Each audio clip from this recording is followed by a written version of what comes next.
భగవంతుడా ఏదైతే ఇప్పటివరకు జరిగినటువంటి యొక్క అపకీర్తులు అపచారాలు ఉన్నాయో ఈ యొక్క దీపం సాక్షిగా మీకు మా యొక్క విన్నపాలు మీకు వినిపించుకుంటున్నాం.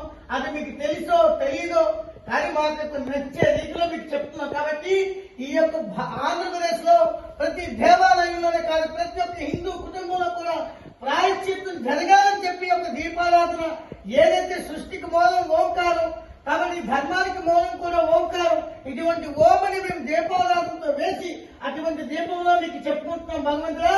కాబట్టి ప్రాయశ్చిత్తం జరిగిస్తారని ప్రాయశ్చిత్తం జరుగుతారని మేము నమ్ముతున్నాం. కాబట్టి మా యొక్క అధినాయకుడు కూడా రాబోయే రోజుల్లో నీ యొక్క శక్తిని నీ యొక్క యుక్తిని ముక్తిని